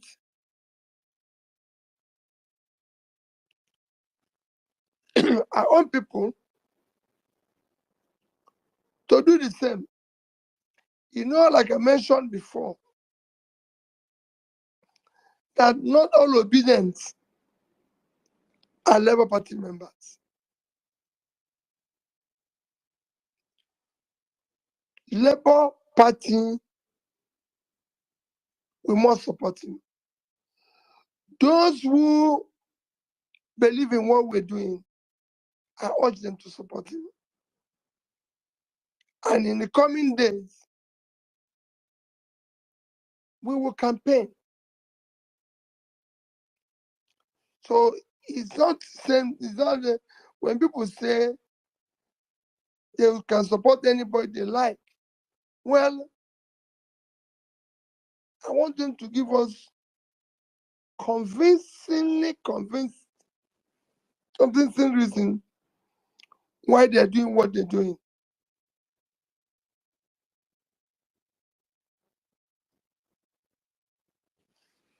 Thank you so much, Your Excellency. All right, it's time for us to bring speakers up. And I do want to say, if you are not following us and if you have not retweeted this space, I can't bring you up. Okay, I'm kidding. But please, okay, now I'm begging you, I'm on my knees. Please Retweet don't, this please, space. don't kid, it's serious, please. Huh? Okay. Sure, you've heard now. Retweet this space. Please ensure that you are retweeting. Ensure that you are following this platform, Parallel Facts, and boom, you could just get a ticket to speak with His Excellency. So we're going to start bringing speakers up. I, usually don't respond to silly comments or whatever, but if you're having a problem with the number of people, you wait till this space finishes and you'll see how last time it keeps going. So guys, please keep retweeting. It's a lot of people on here now, and it's going to be way more people that will still come and listen. We appreciate you. Even after the space ends, keep retweeting. And even with all the challenges we face technically today, we've still, by the grace of God, been able to bring in huge numbers, and we will keep going. We will keep going regardless of what happens. We're all determined to fight for a new Nigeria. All right, so Dam, are you ready to bring speakers up? Yeah, I think we're bringing. There's some speakers already up here. I think you can take the ones already up. Okay. Oh, Mr. Let's bring him back up. Okay. Let me, I want to make sure I don't kick myself out. Okay, let me take Kolade first. Hi, Kolade Kayode. You can go ahead with your question. Oh, thank you so much, Gloria. My I pleasure. greet everyone. His Excellency, thank you so much, sir. You really Thank made you. my day. You made my day. Today's my third day, and I get to speak with you for the first time. Thank you, sir. Okay, I'll go straight to my question. I'm asking this just for clarity's sake, so that because it's something on so many people's mind, and we don't want to just keep assuming or just like talking on your behalf or thinking on your behalf, sir. If God preserve your life, if God give you the resources, and if God uphold you till 2027, and if we demand, would you yield to our demand for contesting for another election in Nigeria? Thank you. Well, thank you. Well, when that comes, for me, what we're doing now is to insist and try to see that things change, even when we're not in office.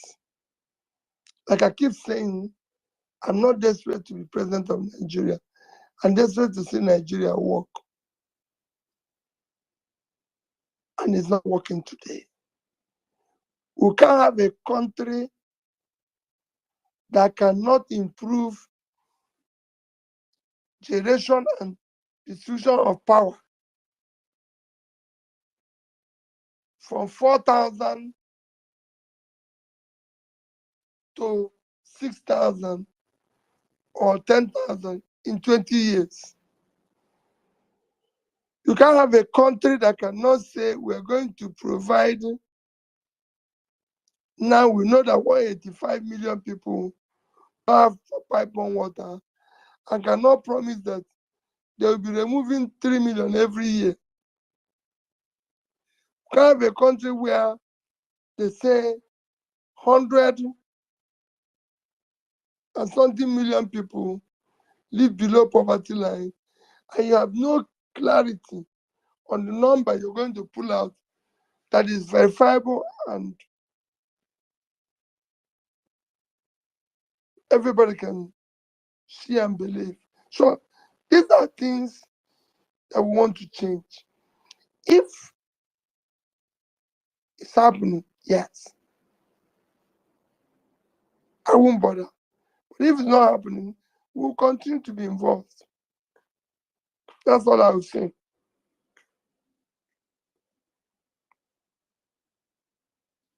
Thank you. Thank you very much, Your Excellency. We appreciate you. We'll take another speaker now. Jimmy, please go ahead. Oh, okay. That was quick. Good day, Your Excellency. Nice to have this conversation with you again. My question is quite straightforward.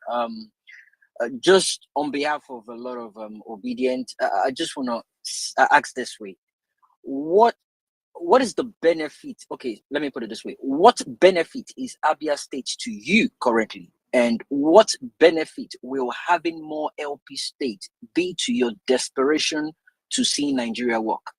I tapped that out since yesterday. Well, I'm sure you're seeing it. If the people of Abia are saying Dr. Oti is doing well, what end again do you want in government? I'm not looking for anything in government. Alex Oti, apart from going to Abia, and maybe he gives me a bottle of water. I don't do any contract. I don't benefit from anything. In fact, there's a time somebody said, when maybe it's Alex Oti that is supporting or funding me. Some say, oh, it's a bank. Somebody said that. I told him, I said, Alex Oti have never I can't remember going to Abia and Lesotho gave me 1 million naira. They turn and say, oh, maybe I own Fidelity Bank, and they do this, and I laugh. Fidelity Bank have 550, about 540 something thousand shareholders. And so are so many other institutions. So, and I can't remember them again giving me, let me not say they have not giving me 1 million because they might have paid me dividend that's above one, but giving me other than what I will earn as dividend, say 1 million naira for anything. No. It is people like you who will call me and say, Peter, you're doing this stuff not. Can this my 5 million do anything for you? I say, yes, yes, yes, yes. If I have 5 million now, I can provide water. Like in some of the places I went to Sokoto to put water, it was actually Faculty of Agriculture that need borehole in one of their facilities. And I was shocked when they said, this is the first time any individual other than government is helping them with any project. So that's basically. Sorry, sir. I think you misunderstood. But I'm coming. That's okay, basically what Abia is doing. So if you have more Abias where citizens are happy, cumulatively, you have a Nigeria where citizens are okay.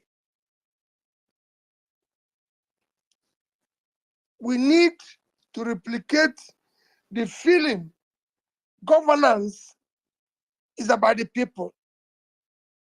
When the people are happy with governance, then you celebrate it. So if people are happy with, say, governor, we want the people in other areas, Edo, Ondo, Bayelsa, anywhere, to feel the same way. The only difference that is between, say, the Western world, for the people say Western America and Nigeria, is, I'm not comparing these two because they're incomparable. But the only thing, the feeling of the people that they can go home, there's water, the air they breathe is not different, same air. They have no data, they can go home and switch on their lights. They have access to transport system. They can get a job and be paid. But living in the West is as tough as being in Nigeria. But added to that, is that even with the tough environment, you don't have a feeling of things are working. So, electricity, if we have Abia working in different places cumulatively, Nigeria will be working.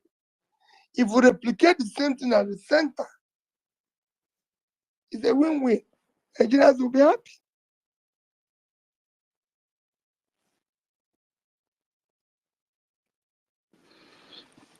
Thank you so much. Thank you very much, Pio, for that response. Mr. Stephen, please go ahead. Your Excellency, thank you very much. My name is Stephen Osemigi. Very delighted to be in the space, and thank you to the Parallel Fast team. I had a question around the Edo election, but the PO has put paid to that question.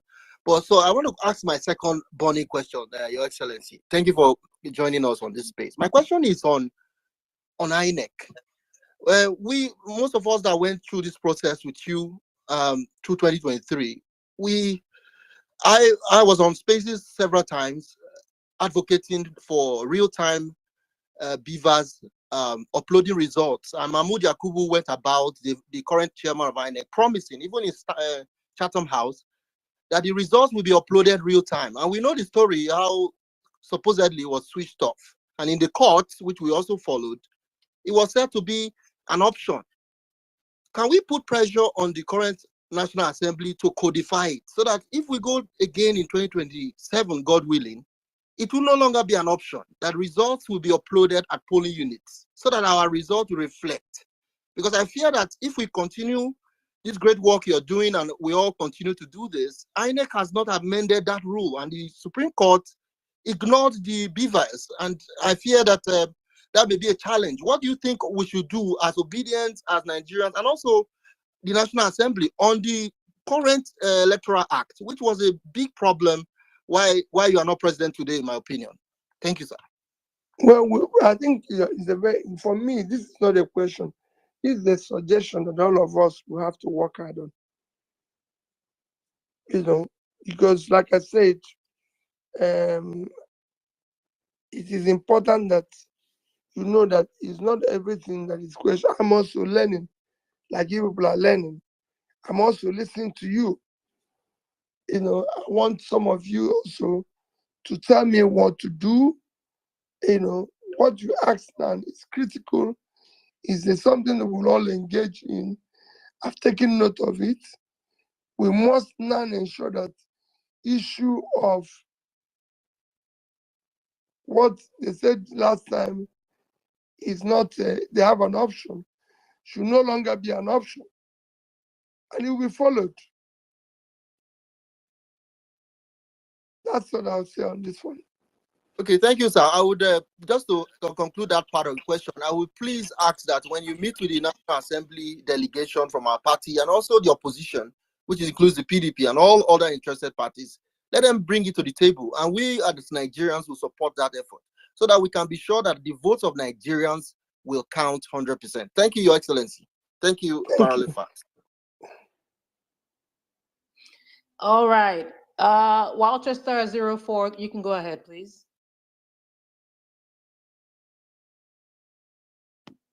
Walchester 04, can you hear me? Okay, go ahead, please. Okay, still not hearing you. At PDOM, Nigeria, are you ready? Yeah, I'm ready. Please Good go evening. ahead. Good evening. Yeah, good evening, Your Excellency. Good evening, everyone on the platform. Good evening. Yeah, so my questions are very critical ones tonight. It goes this way.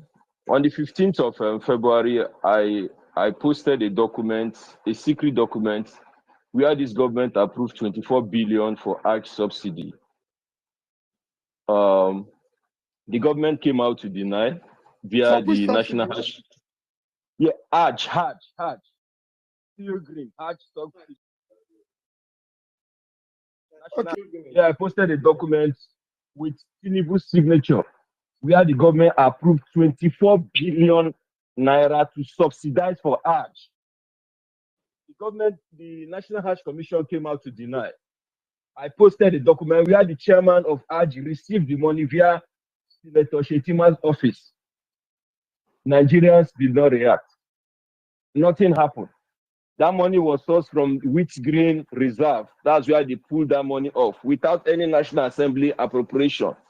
Nigerians did not react. They went behind and increased that money to 90 billion naira. Daily Trust reported it today that the government is subsidizing the 2024 Hajj with 90 billion.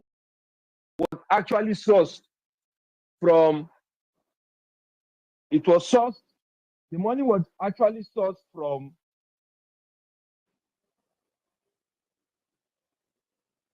can you hear me? Yes. We can hear you now. Yeah, the money was actually sourced from service-wide votes. That is where the money was sourced. Although no Nigerian know about this. That's where they source the money because they've already crashed down the wheat grain reserve. They finished everything in it. They have to go to the service-wide vote to source the money without any National Assembly appropriation to subsidize for Hajj. I'm waiting for the government to deny. If they deny today, tomorrow I will post the document with Tinubu's signature where I approve the money to be given via the Minister of Finance's office. I will post the document. Now, the question I want to ask you, sir. In 2027, God willing, by the time you take office as the president of this country, will you prioritize pilgrimage as against student loan? 5 billion for student loan. This government is dragging his foot to approve it. But they are using 90 billion for people's personal religion to subsidize for religion. Will you prioritize such acts if you become president in 2027? Okay, thank you. Thank you. The president, will you allow? Thank will you use your office to approve such money without National Assembly, National Assembly appropriation? Okay, thank you in very such much. Situation that we are in right now, what should Nigerians do? What should Nigerians do? This for the government to stop this rubbish they are doing. No, I've listened to you. My own take, which I want to follow up immediately.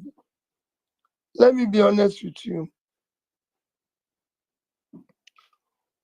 I'll prioritize number one, education. Because we must put the people out of poverty. And it starts with education of the people. We pull the 20 million young people that are today out of school. We make sure we put the resources for them to go back to school. I'll prioritize health because we have people dying today because of no health facility. We have overtaken India in infant mortality. Mothers and children are dying, and it's worse in the north because of non-availability of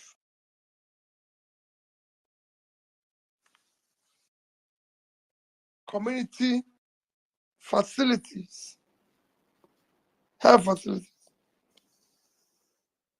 I prioritize pulling people out of poverty.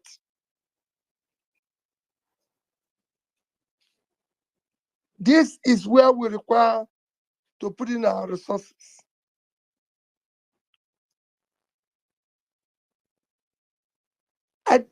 For me, we're not going to stop Hajj or pilgrimage, but we're going to direct resources to where it is needed, while again ensure that those who can afford go on pilgrimage, if they desire, and remain prayerful. That is the way I will go. I don't know how much government is spending on issue of Hajj or pilgrimage, but I've told you areas where I prioritize. I will not put 5 billion in education and put 100, which is about which is what you're saying, 90 in Hajj. Because what you have not said now is that 5% of scholarship for university education is what we're using for this. I'll follow it up. Thank you. Thank you very much, Your Excellency, for answering that. Emeka ABK21, are you ready? Can you hear me? Yes, I can hear you. Fantastic. Please go ahead. Well, and to everybody, please let's try to stick to one question. Thank you. Your Excellency, thank you so much. It's been an enlightening session. We know you're very passionate, in the fight against poverty, how we can eradicate poverty in Nigeria, using the massive agro value chain that we have in Nigeria, which can give us nothing less than $100 billion if we have committed leadership across the 3 tiers of government. We cannot wait till 2027 because from the direction we are seeing today, if we do not take alternative private sector-led arrangement, more Nigerians will enter poverty. I am asking Mr. President, if it will not be good, you have a platform, you have loyal obedience across the world, tens of millions of honest and committed Nigerians who are committed to the visions that you embody. For you to set up what we call PO alternative actions to eradication of poverty, where we can drive up collective funding and do critical private sector intervention to set up agro clusters across Nigeria under the obedient movement, create jobs for Nigerians, provide direction so that when they see what we are doing from the private sector, they will be forced to take action from the government sector. I think that should be a good direction, sir. PO actions, active actions for eradication of poverty, private sector-led interventions on key critical agro clusters in Nigeria. The obedience will support it and we will see the impact in Nigeria. Thank you, sir.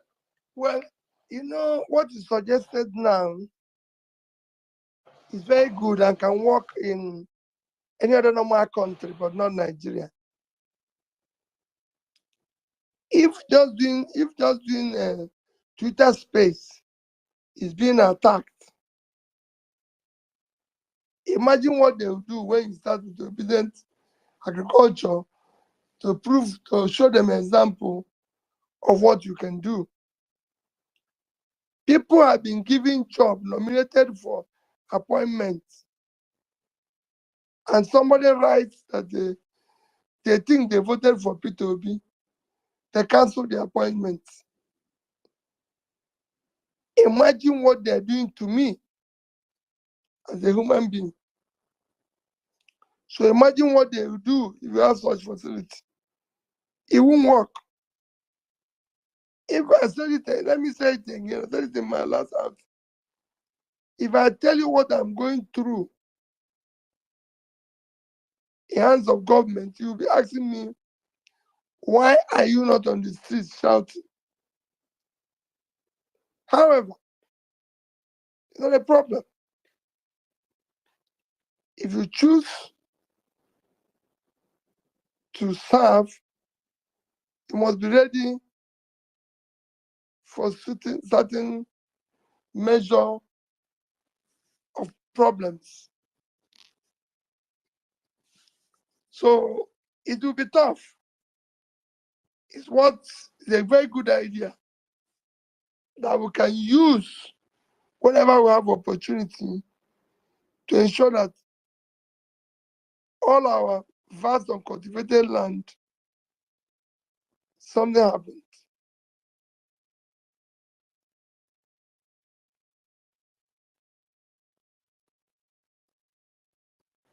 Thank you. Thank you, sir.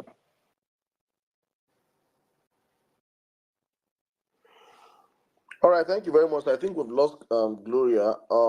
Thank you for the question, Mr. Emeka. Okay, let's go real quick, please. Guys, please.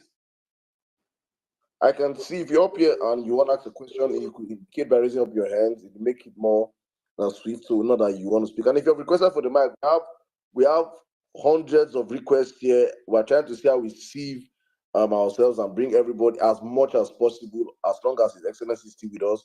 So please bear with us if you have not gotten the mic. We're going to bring as much as possible people up here to ask him questions. Please bear with us in mind. And your questions, just one question, straight to the point, and consider that other people are waiting to ask. And also, please follow us and help retweet the space. Okay, I'll come to you, Mr. Dr. Bankole. Please, your question in 1 minute. Thank you, sir. Okay, thank you. Thank you, Your Excellency, for being here today. So before I'm going straight to my question here. Before that last presidential election, you toured parts of the world engaging the diaspora. And one thing that always comes up when we receive politicians from Nigeria is we talk about the issue of diaspora voting. Uh, Subsequent assembly, they've always sidetracked this issue. Even when there was strong lobbying, they just always push this diaspora voting issue to the side. Considering the amount of support that you, Your Excellency, have in the diaspora, I would just say I believe there is a strong support base for you and the Labour Party at the moment in diaspora. Uh, is this something that could be of interest to you to push our members in the Senate and the House just to take up this issue and push that diaspora will have a chance to vote? We can't wait till close to 2027 before talking about this. Maybe I think this is the time to start talking about it. I would like to hear your thoughts on this. Thank you. You know, I told you that I said it everywhere I went to campaign. That if I had won the election, declared that I won the election, the next election, and I say categorically, the next election must, diaspora will vote. If they can vote in Kenya, if they can vote in other African Ghana, they can vote in Nigeria. There's nothing wrong in that. There's nothing wrong in that. It's a very easy thing. The reason why it's not happening in Nigeria is because they know if we vote, honestly.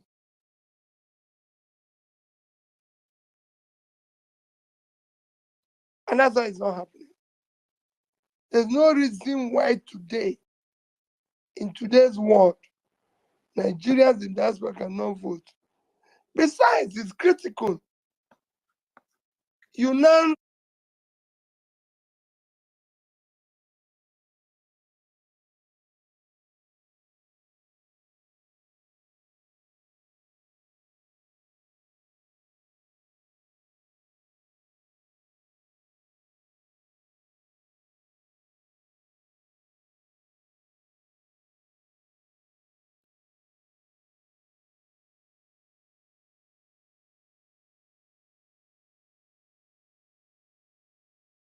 saying the country is being driven by drivers that have since passed their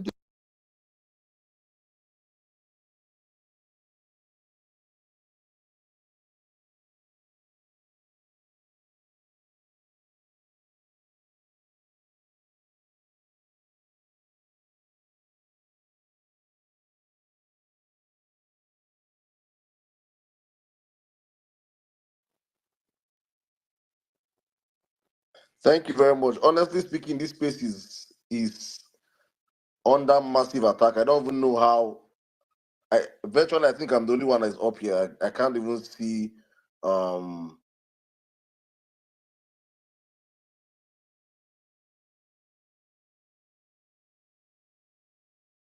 So young Pyro, you have this. You have the space, please, in a minute, please.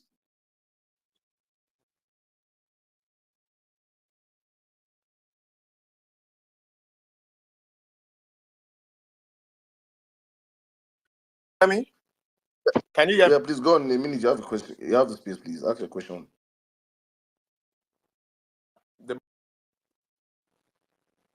Yeah, hello. Hello. Please ask your question, please. We can hear you. Hello. Ambassador, Can you? please, I probably will have to drop you so you come back.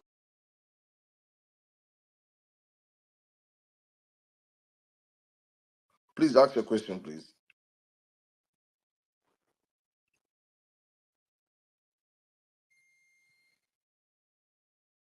Grace?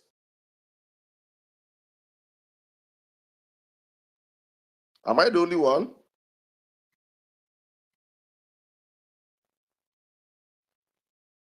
Mr. Peter, can you hear me? Yes, I can. There's something wrong with the space. Gloria. Can you hear me, sir? Yeah, please ask your question, Yes, please. I can. Good evening, my president, His Excellency.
If Senegal can do it, Nigerians can do it.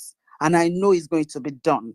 I know what happened in 2023 has never happened before. It's unprecedented. I engaged Nigerians, irrespective of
doing for us, we not go futile. We not. Thank you, ma. Thank you, ma. Let us know how to bring ourselves together. What I would have suggested is what. Thank you very much, ma. Thank you very much, ma. Thank you. Thank you so much. We just have to move past this stage right now because we have a whole lot of Nigerians that want to ask questions. Thank you. Please, guys, please, we have hundreds of requests here. People want to ask. Please, I know he rarely gets complimentaries on spaces, but please, let's try and limit our complimentaries and go straight to questions.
That this is ours?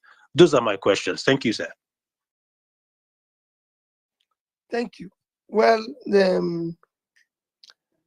like I said before, whatever is happening in Labour Party, we will work hard to resolve. Just like we're working hard, we believe that we'll work hard to resolve what is happening in Nigeria. Wherever we find ourselves now, we'll try and resolve as a family. And whatever we're going to do going forward, it will be all of us coming together. It won't be me deciding. For the obedience, we have agreed we are going to deal with that issue together as a family. We're going to, people will see what we're going to do in order to hold all of us together and continue with what we are preaching. Because it's important. Some of what you're seeing now is people trying to make sure that, again, we don't continue remaining together. But I assure you, we will continue to remain together, continue to work hard for a new Nigeria that is possible. Thank you very much, Your Excellency. And thank you, everybody. We're still bringing speakers up. We appreciate you. It's such a massive turnout. We want this to keep reflecting in our retweets. And please, again, if you're not following us or if you have not retweeted this space, we may not be able to bring you up for to ask PO a question. Sorry. But yeah, we're going to take another speaker now. At _nonconformist1, are you ready? Yes, I am.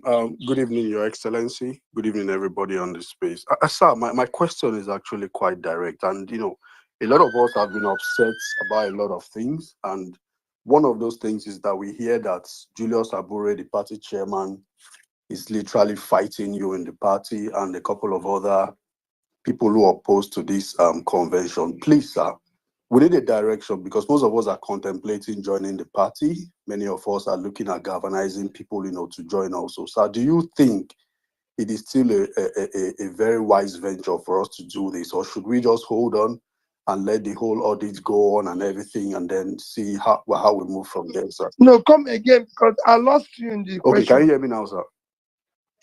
Yes, I'm Okay, hearing sir. you. So Yeah, go there ahead. have been conversations around the fact that the chairman of the Labour Party, Julius Abure, doesn't listen to you. He has a couple of issues he doesn't agree with you on. So it looks like he may not take advice, maybe not directives. So I was looking at joining the party massively. But then with all this kind of infighting, we are having double, we're thinking twice about doing this to know if this is where we will be, because we don't want to join the party and then he pushes you out, quote and unquote, and then, you know, we now have to start scampering again and all that. So I want to know, sir, what is the direction about this going forward? Thank you, sir. Well, like I said before, the direction going forward is that we're here. We're here, and we'll do everything to work with them. You know, we'll do whatever is possible, because we're there, and we'll do whatever is possible. We will ensure that they listen to us. It's not just me, the obedient. If in the end they don't listen to us, well, as we go along, we'll see what is happening. All I can tell people is that they remain focused on building a new Nigeria. And I'm sure with what we have achieved, going forward will be much, much easier. And it will not be stopped by anybody agreeing or disagreeing with me or disagreeing with the obedience. We're going to work with everybody. We're going to preach everybody. There's issues today in the party and outside the party. We're going to talk. There's also some of our people who are preoccupied too much with party position. And that's, we want the party to work. It's not that it's necessary we work unless we occupy it. No, we want the party to work. We have a purpose. Let's go for our goal. Let our eyes be on the ball and pursue what we set out to do. And that is to change the country called Nigeria. We should not lose that fact and then go into minor issues that will distract us. Thank you very much, Your Excellency. Guys, this space is also open to women. We also want to hear from our women. Oma's Therapy, I'll take you in just a second. Also, please remember, it's not just for supporters of Peter Obi. We actually do want to hear your feedback. As long as you keep it constructive, whatever question you have, just keep it respectful. We'll be more than happy to hear from everybody. Oma's Therapy, please go ahead, ma'am. Thank you, Gloria. Good evening, His Excellency, my president, the people's president. This is my best day yet. So my question is, I think there are a lot of things that is wrong with our constitution. When you become the president, can we re-amend the constitution? And how can we bring back the rule of law to our country, please? First, that our constitution was the constitution that was handed over to us. It is important that we do a constitution that will have a constitution by the people. A lot,